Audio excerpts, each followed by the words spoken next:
I agree. So for our investments, from what I know, right, the investment relies heavily on emotions and behavior. Like what Michael Christian said, all human behavior has a reason, and all behavior is to solve a problem. Yeah. So in case everybody is wondering why we picked this quote, it's because Michael Christian is an author and filmmaker. He is more famous for writing Jurassic Park. So if you have watched Jurassic Park, it's written by this guy. Yeah. So why we are talking about behavior today is because behavior at this current situation, this has caused a lot of disruption in our lives. Yeah. So it has affected our lifestyle, it has affected our career, and even governments on how they function. So the use of technology has also changed. Yeah. So that has led us to, I would believe, the biggest digital transformation in everything, in businesses, whether small or big. Yeah. So what exactly is digital transformation?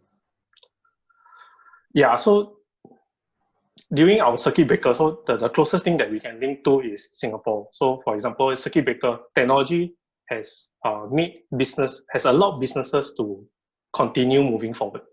They are not just stuck.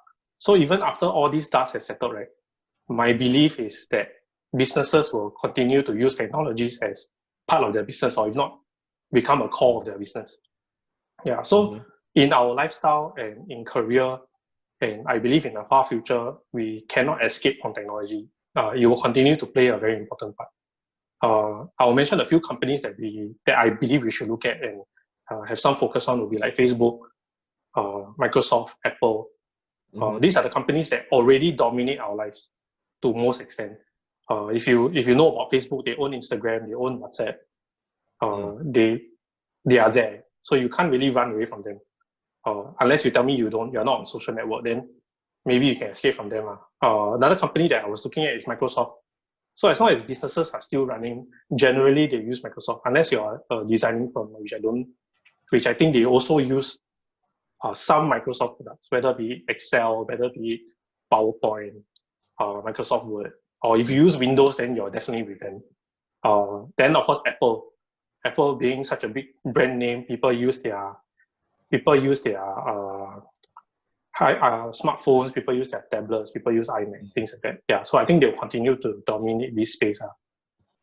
Yeah, so one of the exciting technologies that I would like to share is 5G. So a lot of people don't know that where 5G is from. So 5G is actually from China, or from a company called Huawei. They own majority of the patents. Not exactly as they own the technology, but they own majority of the patents. And why I think it's exciting is because 5G will change a lot of things. 5G is actually 20 times faster than 4G, in case you don't know. So last time, maybe we download a movie, it will take an hour, 2 hours. But on 5G, a high quality movie, Blu-ray movie, only takes 2 minutes. Yeah, and why I think it's exciting is because in Singapore, right, we will have 5G network on half of our island by end 2022. Yeah, so yeah. Yeah, I read that on the news. The three telecom are working together to set a 5G network in Singapore. So with what you have shared, right, I also found a research article by CDC on 4th of May. So the CDC researcher suggests that the COVID-19 outbreak will not end until 60 to 70% of the human population is immune to the virus, which will take roughly about 18 to 24 months. And if that's true, then the technology will continue to be a big factor to us. Like we will be Zooming more often. And then, so we believe that the technology sector is a good opportunity for us. Yeah, and we mentioned earlier on the 3 key factors. 3 key factors, yeah. Correct. So what are the other 2?